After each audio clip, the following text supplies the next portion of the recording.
continue with our third session of Talmud for Women at Anshe Chesed. We have two sponsors for today. The first sponsor is Barbara Yaros in memory of David Hirsch, who was her father. This would have been his 100th birthday.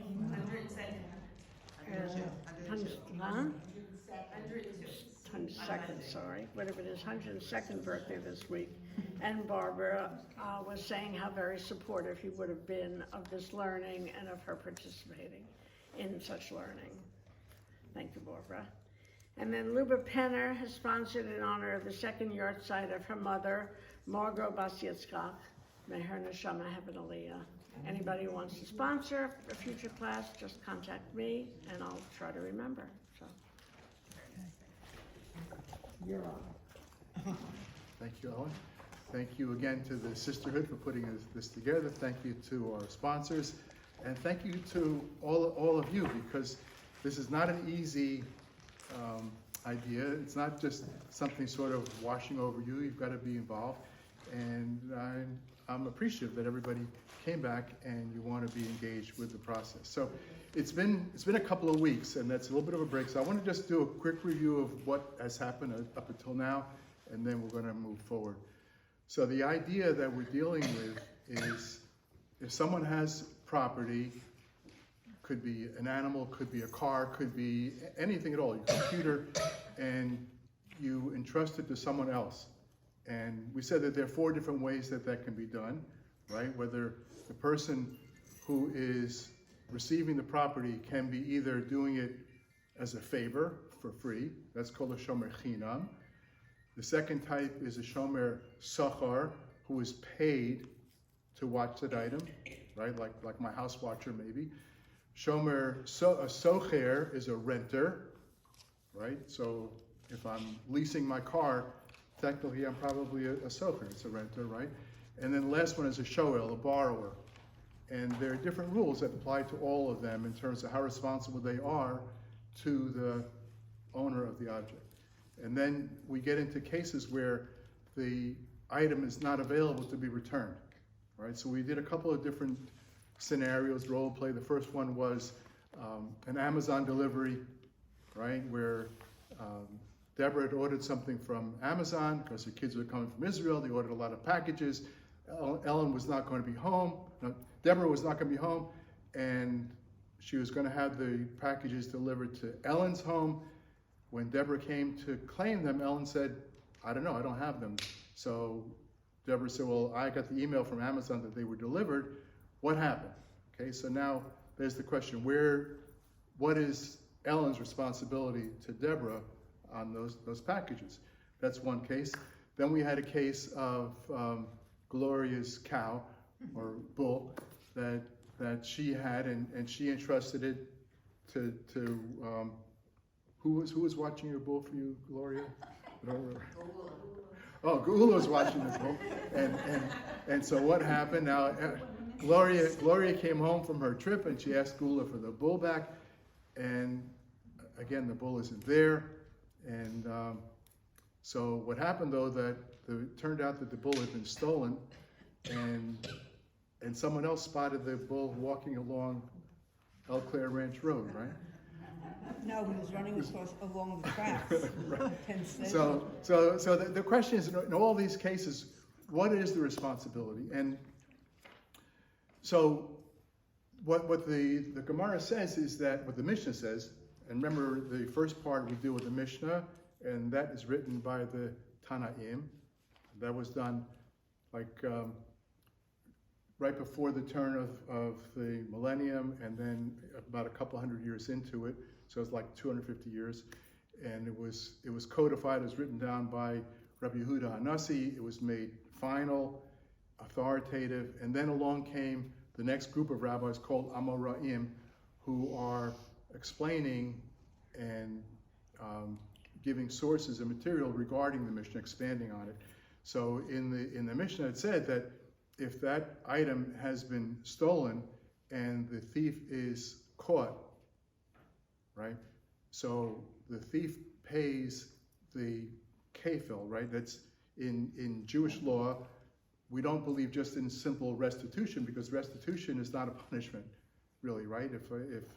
If somebody steals, I don't know, $1,000 from my dresser or something, and then the person gets caught and gives me back the $1,000, was that a punishment? Not really. So in the Jewish law, you have a concept called kefel, means double. It means they've got to pay the principal plus another 1,000. So who gets that extra 1,000? Because we have a situation where, so let's make it simple. We say Ellen and Deborah.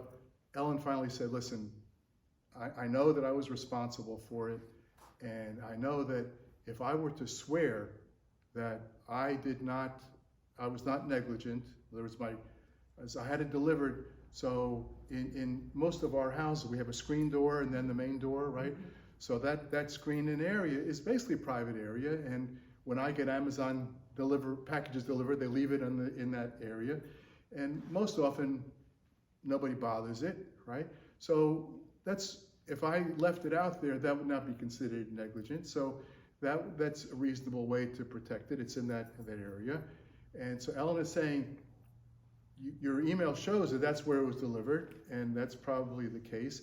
And I didn't use it myself, but I don't want to swear, because a lot of people are not comfortable with the idea of swearing. So the only alternative that she has is she can pay Deborah for the value of those items, because she doesn't want to swear. She can swear if she swore that she was not negligent. In other words, she didn't leave it on the driveway. It was left inside, basically. So she was not negligent. And at the same time, she didn't use it for herself. She didn't take it. So long as she's willing to swear that that's what took place, then she'd be exempt from any payment. But if she's not willing to swear, the only alternative she has now is to pay Deborah the value, and she did that. Now the thief is caught. Okay, so now we have the thief. The items get returned to Deborah, but the thief has to pay double, right? The thief has to pay the kefil. Who gets that kefil? Who gets that second payment? So the Mishnah says it goes to the person who is in possession of the item at that time. And who was in possession of the item at that time? Ellen, right? Because Ellen paid for it. So then the rabbi said, well, hang on a second. That means that Deborah, in a sense, sold Ellen something which did not exist, right? Because they say, well, how do you know?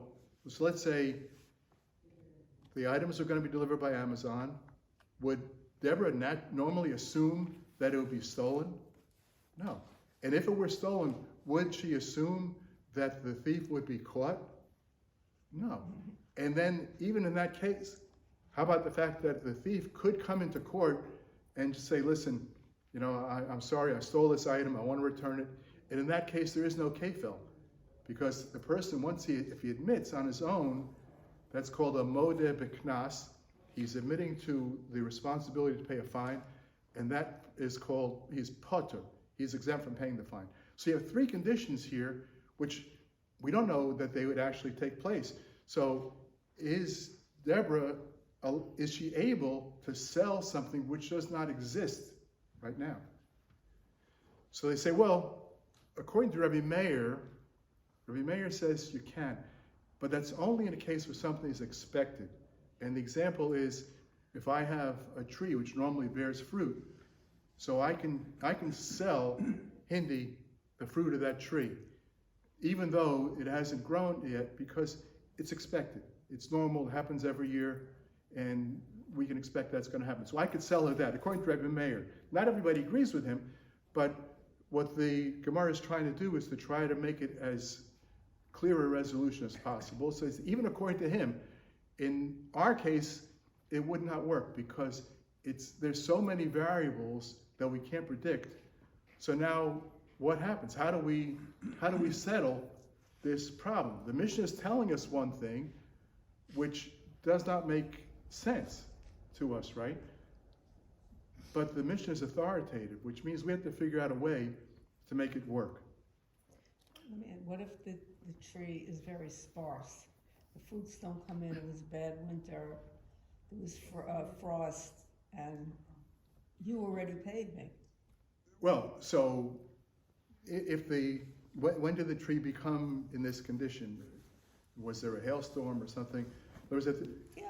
So that was an unanticipated situation. There are frosts and Right, it destroys right. crops. So, okay, so there you go. That's why, Rebbe Meir is a minority opinion, because there are a lot of things that can go wrong. That's why the majority says you cannot sell something which does not exist, even if you can expect it to happen.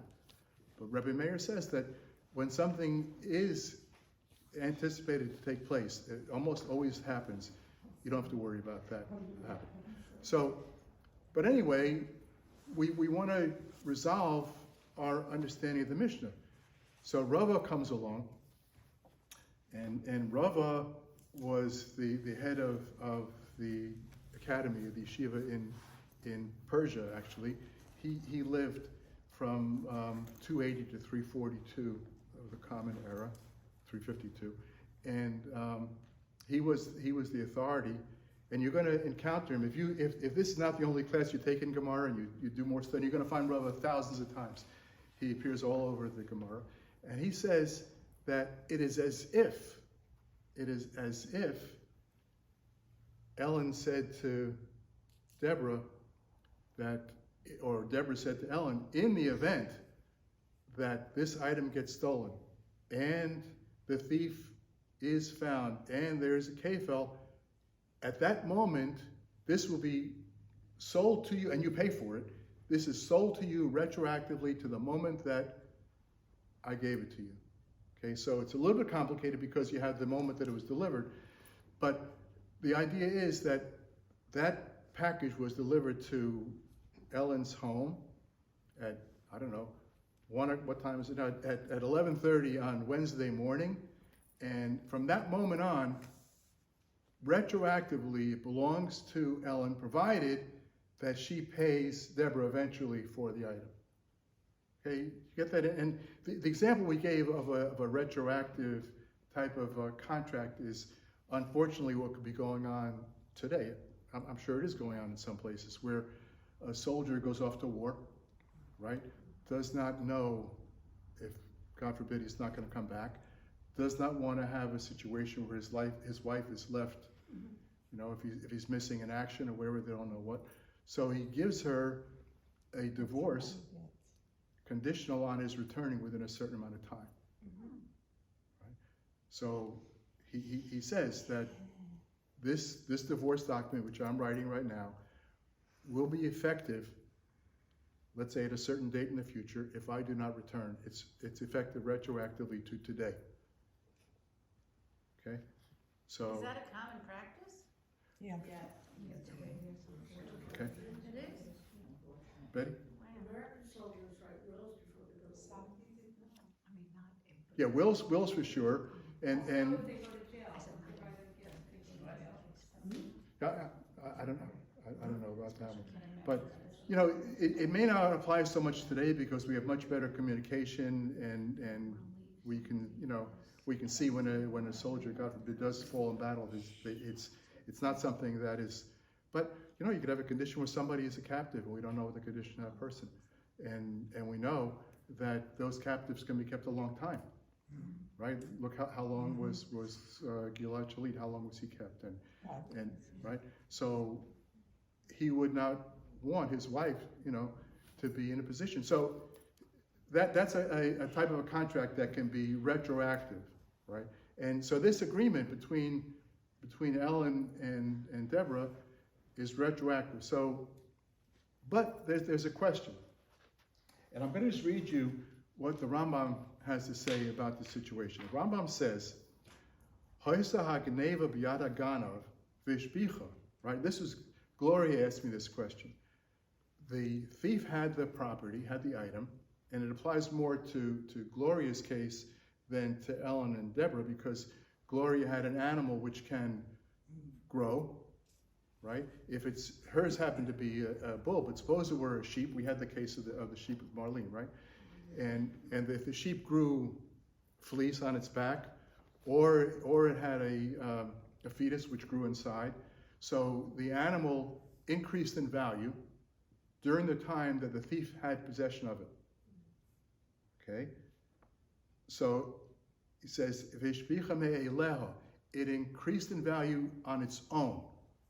In other words, something outside did not make it increase value. So the typical example could go on kivsa shiolda, a lamb or a sheep which gave birth. So let's say it had been pregnant and it gave birth to a lamb. Ugazaza, or it grew fleece which was shorn now for wool. Mishalim osa veskizoseh vesvilidoseha. The thief has to pay for both. But if the owner had given up hope of getting it back, right? Gloria did not know her animal would ever come back, so she gave up hope she was going to get it. So now the thief has it in his possession, and she gave up hope of ever getting it back. So Rambam says, so the thief, when he had the animal in his possession, he force-fed it. So it grew at a greater rate than it would have. Who gets to keep that increase in value? The thief. Because he did something to make it increase, says the Rambam. Okay? He spent his money. That's exactly right. He had expenses to increase the value of that item. So, and he says, afilu lifnei yeyish. And Rambam said, even if Gloria did not give up hope, but says Ellen, the thief had expenses, so he has a right when he pays the double amount when he returns it. When the item that was stolen is returned together with the double payment, no telashevach min ha'olim, he takes the amount that's due for the increase in value from the actual owner of the animal, or he deducts it from the amount that he's paying. How would that be applicable today? I mean, could you give an example of not with the sheep? So let's say the item that was stolen was I don't know. Suppose they stole my car, okay, and but my car has kind of a leaky transmission. It doesn't. I've got a pretty new car, but the thief had the car and he brought it into the shop and he put a new transmission in the car. It cost him $1,000, whatever it is, and then he gets caught, and now he's got to pay me the value. He's got to return the car to me, and he's got to pay me an additional value. Let's say it's a $5,000 car, right? So he's got to pay me they give me the car back, and they pay me another $5,000, but he can deduct the cost of the transmission because he had money that he spent to increase the value of that car. Okay, so the Rambam says he did have expenses. You're getting it back. He has a right to deduct that value. So the Rambam says, yes, he's a thief. Yes, he's got to pay the kefel, but he has a right to get back any expenses that he has laid out for that. Okay. However, in the case of the sheep, where the wool grew on its own, the thief does not get that back. That goes to the owner. But then that's a problem too, because suppose we say, so let's get back to Hindi's question. So now the fact that this thief is going to be caught and the kefil is going to be paid, how does that work? Because how do I have the right as the shomer, the person who I don't know, who's going to watch my car? Chani, you going to watch my car for me? Okay. So Chani's watching the car, and I come home from California. It's supposed to be on my driveway. It's not there. I say to Chani, where's the car?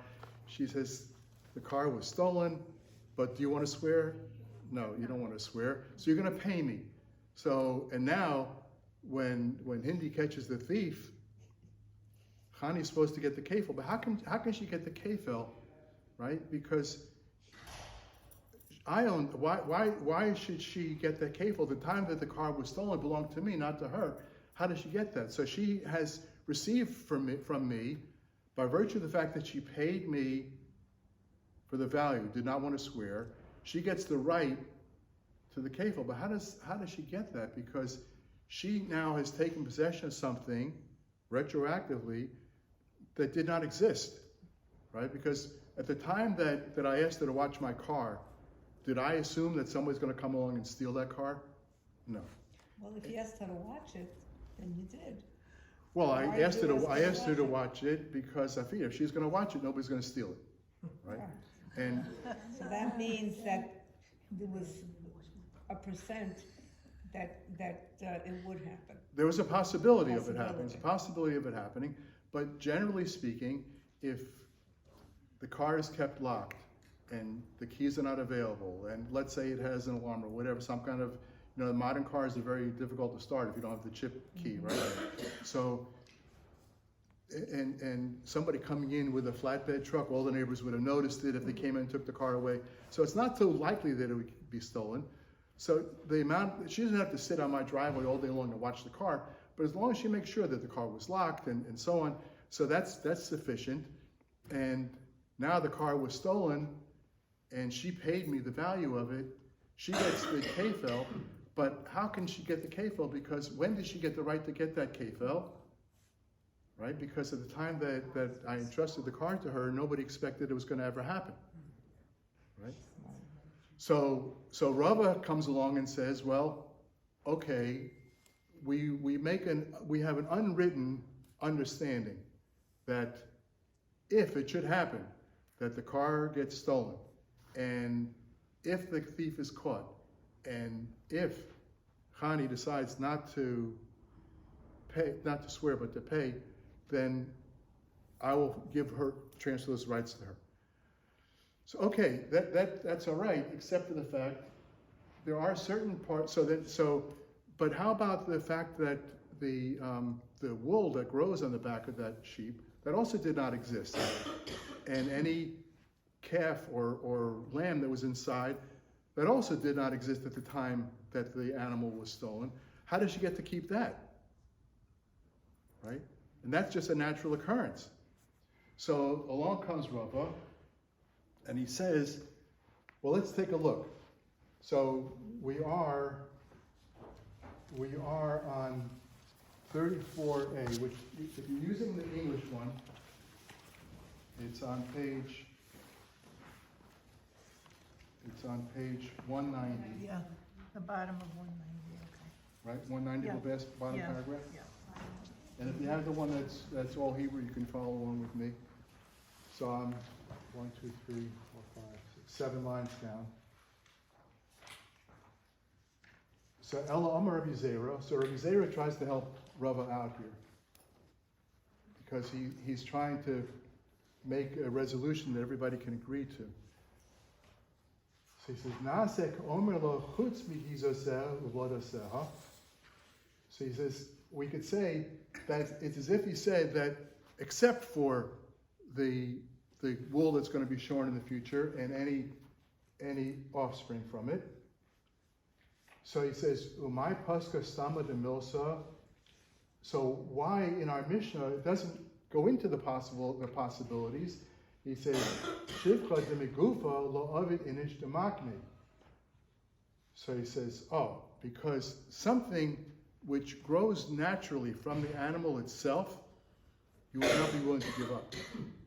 There was Hindi's question about the tree, that maybe it's not going to produce fruit, but if I have a sheep, most likely that sheep is going to grow wool, and I'm not just going to give up my right to that. The fact that somebody might put a new transmission into my car, that's a different story. I don't expect necessarily it's going to happen. I've been driving it that way. Maybe the thief would drive it that way too. So I wouldn't necessarily expect that's going to happen. But the fact that my sheep is going to grow wool, I have every right to expect that's going to happen. So I wouldn't necessarily give that right away. So how then does Rava's retroactive agreement work in terms of the wool and any fetus that's inside? Because I'm not giving that up. So how then can the shomer take ownership of that? So Rava says,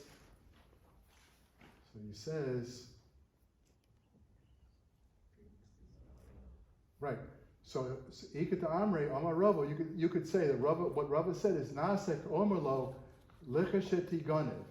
When it gets stolen, V'tirtza v'tishalmeni, and you want to pay me for the value, Samach Liknevasa Knuyulach.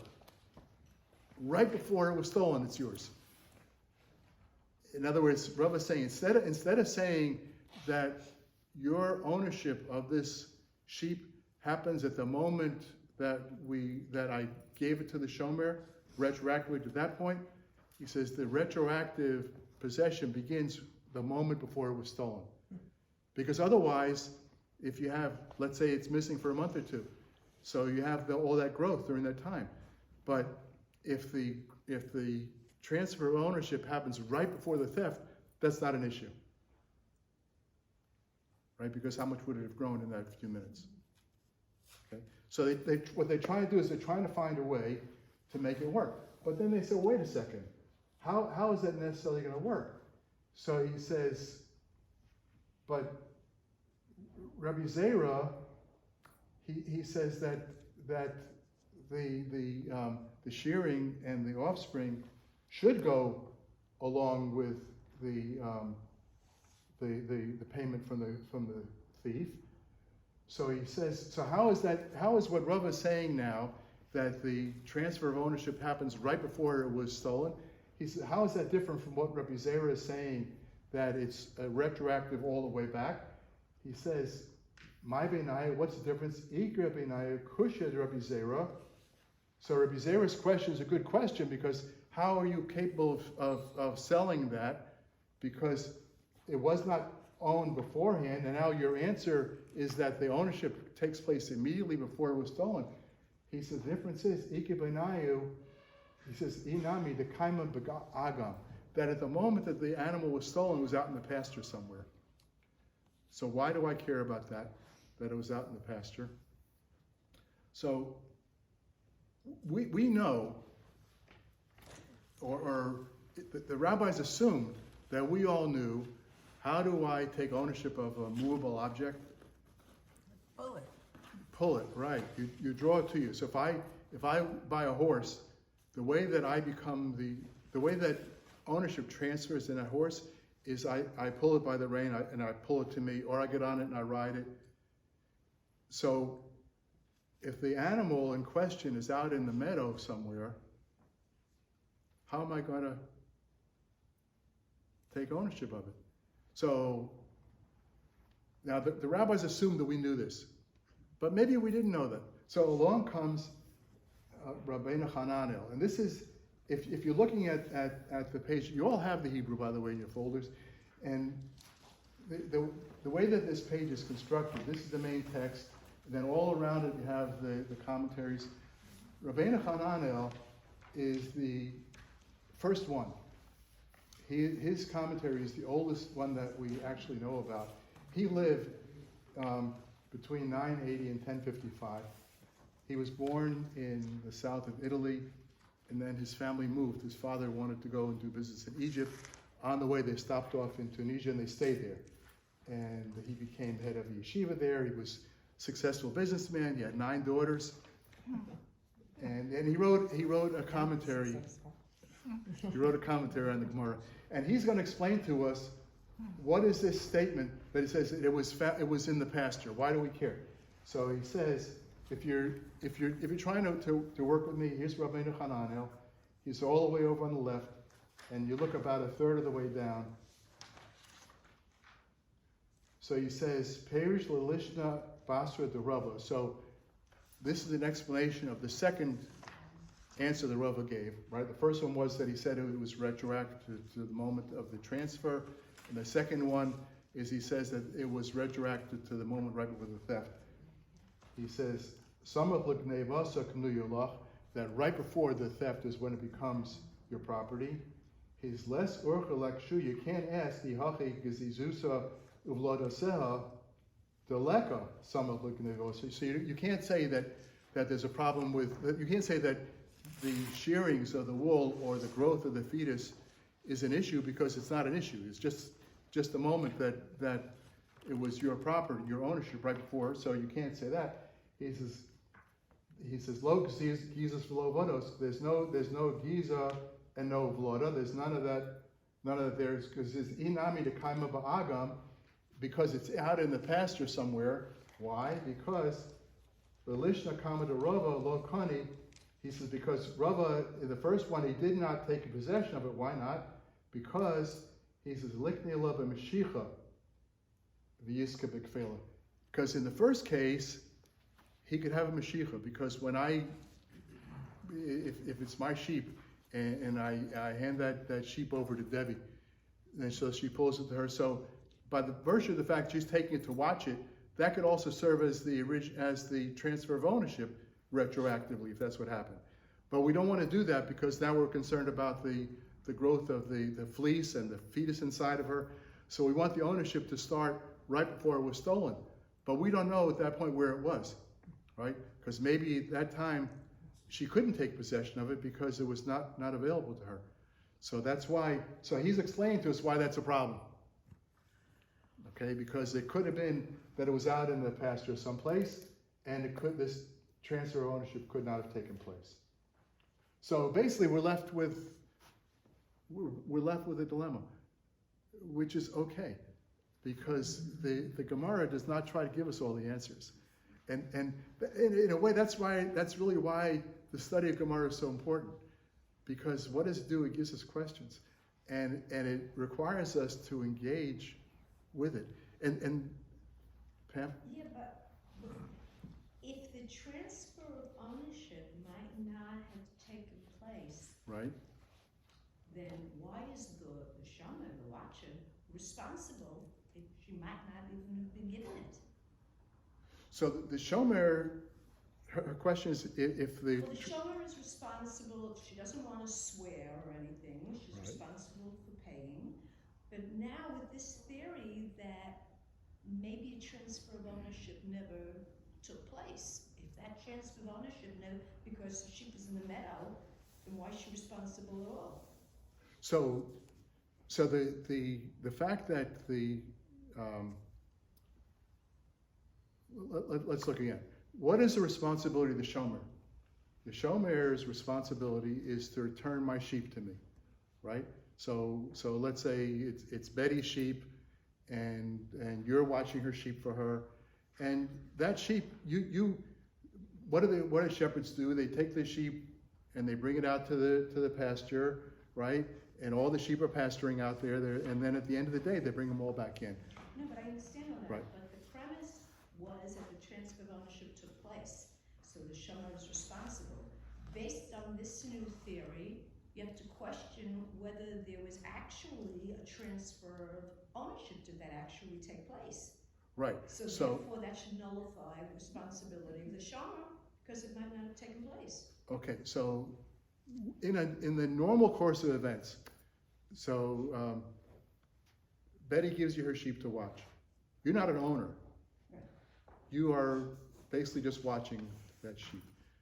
So now, if the sheep gets stolen, now the question of ownership comes into play, because you are responsible to return that sheep to Betty, right? You can produce the sheep. Betty comes and says, Pamela, where is my sheep? And you say, well, here it is. Here's your sheep back, and we're all done. But you can't do that because you don't have it. So now, you as a shomer chinam, you're not being paid to watch that sheep. You're watching the sheep because Betty's your good friend, and you're watching sheep for her, and you don't expect to be paid for it. So that means your level of responsibility is pretty low. All you need to do is to swear that I didn't take it for myself, and I was not negligent. Your sheep was out in the pasture with all the other sheep, and that's the way that we do it, and you know, it's not my fault that it's missing, and I swear that that's what took place, and then you're free and clear. However, if you say, I don't want to swear, I'm not comfortable swearing, so Betty says, well, if you don't want to swear, you're gonna have to pay me. Okay, so now Geula catches the thief, right? And brings the sheep back with the thief, whatever. And the thief has to pay the principal, the sheep, plus a second double payment, right? So what does the Rambam say? Rambam says, who gets paid that kefil, the double payment? So our Mishnah says, to the one who has it in his possession. And the Rambam clarifies it. He says the shomer gets it, right? Because why? Because you paid for it, right? You paid, you took ownership. But then the Gemara says, well, wait a second. The sheep I understand, because the sheep was a tangible living item. You know, we could make a deal that I'm gonna, whatever item it is, that I want to buy your, let's say you have a sheep, and I want to buy the sheep from you, and I'm going to pay you on Tuesday, but I want to be the owner of it as of today, right? We could agree to something like that. It's a sales retroactive today. But the problem is, what took place between the time that you received that sheep as a shomer, and the sheep is returned from the thief? During that period of time, something happened to that sheep. It grew hair, it grew fleece, right? So the Rambam says that who gets it? Who gets the increase in value? So if there's two different ways that value can increase, right? It can be from itself, where the hair grew, or that the thief force-fed it, invested money, right? Ellen said he had investment, and therefore that's one case. The other case is where it grew on its own, right? So that's normally to be expected. It's going to take place, but in the meantime, it did not exist at the time that the transfer was done. So how can Betty transfer to you something which does not exist? That's our question. So Rava's trying to solve it, right, by saying, well, okay, maybe it was the transfer did not happen at the moment that the watching agreement took place. It happened right before it was stolen. That's how he avoids the problem of the hair, the wool growing, and the fetus inside of the lamb growing. Do they have to sign a contract? Anything in writing with this? So they could have had something in writing saying that it's, you know, I entrust my sheep to you, or whatever it is. But see, if you have a right to make any agreement that you want. In other words, if you and I make an agreement, which is not necessarily the simple way, but we can agree to terms of an agreement. But this is assuming that it's more or less informal, in a certain sense, and what then is the responsibility? So the Gemara, we're going to get to it, is going to go into the difference between if the person, so right here, so if Pam borrowed Gloria's ox to plow her field, right? So she's a borrower. Her level of responsibility is a lot higher, right, than if she's just watching it for her, for nothing, for free, right? If she's renting it, or she's paid to watch it, there are different levels, right? So what we're going to learn, I guess, next time is what those different levels are and how they relate to what happens if the animal gets Gloria. I have a question on the person who has absconded with the animal, and he has invested money or in the car, whatever you want to say it is. He had no intention of getting caught, Right. obviously, and therefore he put whatever money he was going to put into it with the concept that he is going to keep the car forever and ever until whatever happens, or with the fact that he will eventually share that sheet and therefore recoup whatever money he put into it. And therefore, I don't understand why Rambam feels that we have to deduct whatever he put into it if he had no intention of getting caught. Well, the fact that he stole it obviously means he wanted it for nothing. Why whatever he put in there, he put it in there because he had to, or he wanted to. He wanted to, So right. why should the owner be penalized? Well, so the owner in a sense is getting back his principal, Right. plus the fine, the additional amount. And the Rambam says that if the thief had made an investment in that object that he's returning, he has a right to recoup his investment and deduct it. Too bad on that. I mean, he had no intention of getting caught. Ellen? The owner has the new transition. Keep introducing That he lost new out. characters. You keep introducing new commentators. Does Gemara go to a point where you then go, oh, and summarize back up to come to a conclusion, or does it never? Take Six opinions and no conclusion. Most often, the Gemara does not say, and this is the rule. Most often doesn't. Sometimes it does. Pardon? So how they settle the problem? Begin, a posek, who settled? Okay, so yeah, how do we solve? So that's why Rambam came along and codified all this, and he gave us what's the bottom line, right? So in fact, when this idea was first proposed to me several years ago to teaching a Gemara class for women, so somebody said that women want to know the bottom line. Right? We do. You never hear a man answer that. Right. So, So what I wanted to say is that why is it, and we sort of started with this, why is it so important what we're doing? I mean, how does Rabbi Steinsaltz say that it is the study of the Talmud which sustains Jewish communities? And the answer is, one answer is that it's because we have to engage with it. If we have on the shelf over there, we've got a Shulchan Aruch, right? Which is going to lay out all the laws. But just the fact that the laws are written in a book, or we could look it up, that does not keep the Jewish community alive. I mean, it helps us to know, what happens, can I carry a cane on Shabbos, right? If there's no Eruv, that kind of thing. So you need to know.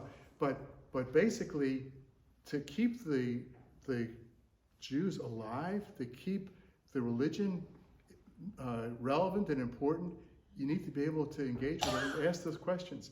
And a lot of it is, it's alive, it's growing. It's something that we're all taking part of it.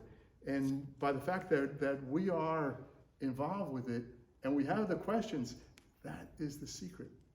That's really the secret. Because if it was just a book of answers, there are a lot of books like that, and a lot of those civilizations have all disappeared, right?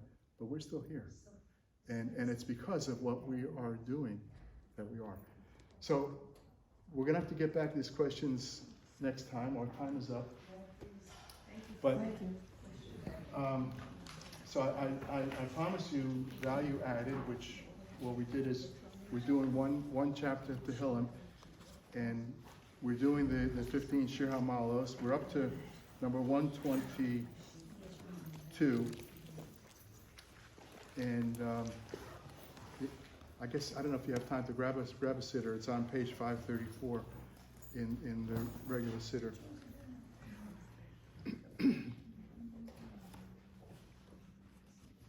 Anybody need a sitter? what you said, 122? 534, number 122. Anybody else want a sitter?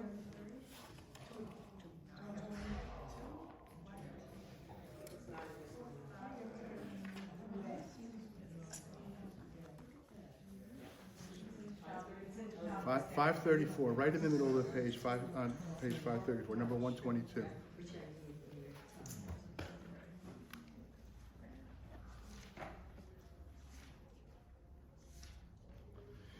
So the book of Tehillim, 150 chapters of Tehillim. So we know that the main author was David HaMelech, King David, right? But he wasn't the only author. And the Tehillim is one of the greatest gifts we've ever received, because here you have probably the most outstanding poet in the history of the world, who has written for us 150 chapters that we can use to express emotions that we're feeling, but maybe we don't know how to put it into words. But David did it for us. He gave us the words. And the majority of our daily davening is from Tehillim. This particular one, there's a little bit of controversy, because it starts out Shir Amalas of David. It seems like David wrote it, but the commentaries are not so clear. Because listen to Rashi. Rashi says, Shamati b'nei Adam she'omrim Masa Yamus Oso Zokain. When is that old man going to die? Talking about David. V'yimloch Shlomo b'no v'yivna Beis HaMikdash. That when is this? Because David knew that he was not going to build the temple. He assembled the materials and he got the land and everything, but it was clear he wasn't going to do it. So it's as if Rashi says maybe David didn't write this one because people are wondering, when is this old man going to die? And now his son Shlomo is going to take over and build the temple. So, and it goes on. It talks about the building of Yerushalayim, and it says in the 7th verse, Yehi Shalom b'chelech shalva b'amanosayach. So the two words shalom and shalva, most people say that they're synonymous, but I don't believe there's such a thing as synonyms. Two words that mean exactly the same thing. And the Malbim has he says the same thing. He says that, what does it mean? Why do you need the word shalom and shalva relating to Yerushalayim? So the Malbim says, Sha'alu shalom Yerushalayim, he says, no more hatshuva, that Im Ohavei Yerushalayim Yebeinehem Shalva Penimia, if they have internal peace, right? So there's two types of discord. What comes from outside and what's inside. Like happiness. What? Happiness, Right. So the Malbim is saying that the only time basically that the Jewish people can be defeated is when we have internal division. He says, Shalom is from our enemies outside. Shalva is within. That if we maintain peace among ourselves. Okay, so let's just do it together real quickly, and then I know there's the lunch and learn coming up and so on. So Kuf Chaf Beis 122. I'm going to read one line, then you repeat it, and we'll get through it that way. Shir Amalos David Samachti b'Omrim li Beis Hashem Neilech, Beis Adonai Neilech.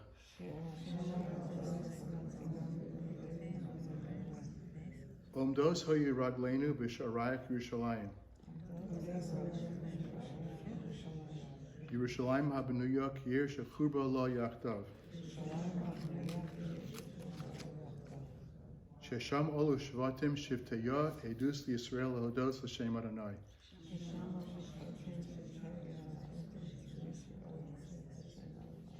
Ki shama yoshvu kisos lamishpat kisos leveis David.